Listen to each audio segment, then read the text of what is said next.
नमस्कार, SBT news में आपका स्वागत है। पेश है 13 नवंबर शनिवार दोपहर 12:15 बजे राजस्थान की 12 बड़ी खबरें। राजस्थान सरकार ने प्रशासन शहरों के संग अभियान में पुरानी बस्ती, परकोटा, चार दीवारी और कृषि भूमि आदि के संबंध में नियमों में बड़ी राहत दी है। अब किसी ऐसी बस्ती के निवासियों के पास घर के मूल दस्तावेजों की कड़ी में कोई दस्तावेज उपलब्ध नहीं है तो भी इस संबंध में आवेदक से शपथ पत्र लेकर पट्टा दिया जाएगा। ये नियम प्रशासन शहरों के संग अभियान के चलने के दौरान ही प्रभावी होगा। यूडीएच और स्वायत्त शासन ने संयुक्त रूप से इस आदेश को सभी 193 शहरी निकायों, निगम पालिकाओं, प्राधिकरणों और यूआईटी के लिए जारी किया है। कोरोना महामारी की वजह से इस बार हज यात्रा पर जाने वाले लोगों को इस बार ज्यादा पैसा खर्च करने होंगे। ये राशि 75,000 रुपए से 1 लाख रुपए तक होगी। इसके पीछे हज कमेटी ऑफ इंडिया ने नई हज फीस, वैट और सेहत के बीमा का जिक्र किया है। वहीं कोविड की वजह से भी कुछ फीस बढ़ाई गई है। साथ ही सऊदी अरब में पहुंचने के बाद रियाल को भी बढ़ाया गया है। अब 2500 रियाल प्रति व्यक्ति तक मिल सकेंगे। हालांकि अभी तक ये तय नहीं हो पाया है कि यात्रा कब से शुरू होगी और राज्य से कितने लोग हज यात्रा के लिए जाएंगे। राजस्थान में बजरी खनन पर सुप्रीम कोर्ट की रोक हटते ही सरकार को बड़ी राहत मिली है। हालांकि अब अवैध खनन रोकना सबसे बड़ी चुनौती है। ऐसे में अब अवैध बजरी खनन करने पर 50 लाख रुपए या इससे अधिक का जुर्माना चुकाना पड़ सकता है। ये नियम अवैध खनन परिवहन से जुड़ी 2000 एफआईआर पर भी लागू होगा या नहीं, इसका फैसला सुप्रीम कोर्ट 2 महीने बाद करेगा।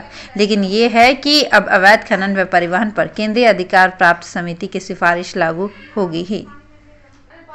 राजस्थान सरकार ने 3,533 सेकेंडरी स्कूलों में हेडमास्टर की पोस्ट और कैडर को खत्म कर दिया है। साथ ही ये फैसला लिया है कि 11,353 senior secondary school lecturer vice principal बनेंगे।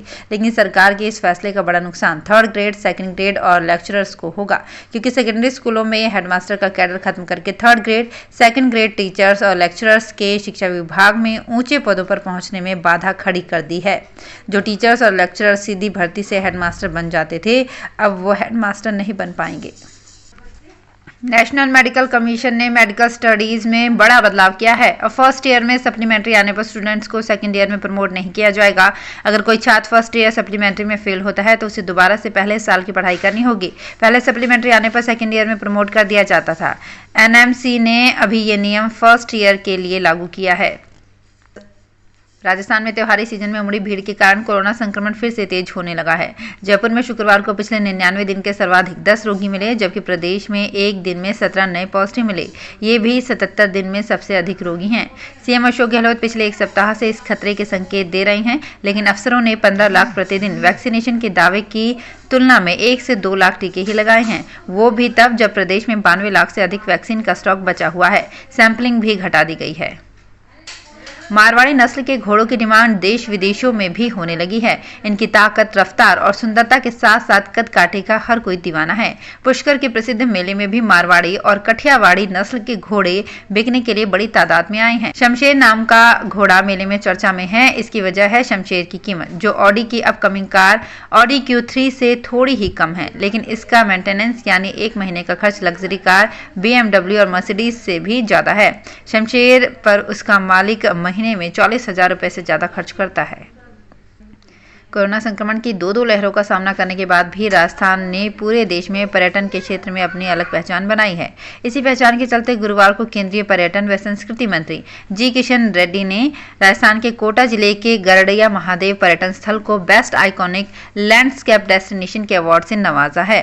वहीं जैसलमेर के डेजर्ट फेस्टिवल को भी best festival destination runner up award प्रदान किया है। दोनों अवार्ड राजस्थान के पर्यटन निदेशक निशांत जैन ने ग्रहण किए।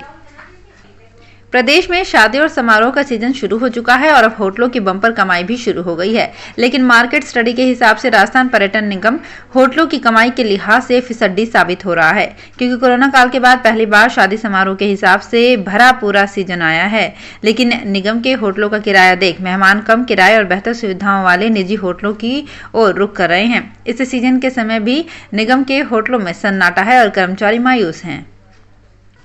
मुख्यमंत्री अशोक गहलोत के बाद पूर्व उप मुख्यमंत्री सचिन पायलट कांग्रेस अध्यक्ष सोनिया गांधी से मिले।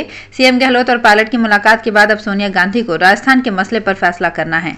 लेकिन अब तक दोनों नेताओं की सोनिया गांधी से मुलाकात के बाद ये तय माना जा रहा है कि राजस्थान में पार्टी हाईकमान छोटे मोटे बदलाव के बजाय अगले चुनाव की रणनीति के लिहाज से बदलाव करना चाहता है। ये भी संकेत मिले हैं कि पायलट खेमे के 3 विधायकों को मंत्री पद दिया जा सकता है। जयपुर दौरे पर आए उत्तर प्रदेश के पूर्व मुख्यमंत्री अखिलेश यादव ने कहा कि हो सकता है कि यूपी की जनता आगामी विधानसभा चुनाव में बीजेपी को 400 सीटों पर हरा दे। उन्होंने जयपुर एयरपोर्ट पर मीडिया के सवालों का जवाब देते हुए कहा कि जहां तक उत्तर प्रदेश के विधानसभा चुनाव का सवाल है, केवल यूपी नहीं, देश की जनता के सामने महंगाई बड़ा सवाल है। इसी तरह बेरोजगारी नौजवानों के सामने बड़ा सवाल है। किसानों की आय दोगुनी कब होगी, किसान इसकी मांग कर रहे हैं। कोरोना कम होते ही प्रदेश में सभी तरह के शिक्षण संस्थान 15 नवंबर से पूरी क्षमता के साथ खुल सकेंगे। 1.5 साल बाद प्रार्थना सभाएं हो सकेंगी। उत्सवों की भी छूट मिल गई है। शुक्रवार को शिक्षा विभाग ने इसकी गाइडलाइन जारी की है। हालांकि इसमें ऑनलाइन कक्षाओं को लेकर स्थिति स्पष्ट नहीं की है, लेकिन ये कहा है कि पहली से 12वीं कक्षा तक शिक्षण के लिए एसओपी पूर्व में जारी एसओपी के अनुरूप रहेगी। तब ऑनलाइन क्लास की छूट थी। ऐसे में अभिभावक असमंजस में हैं।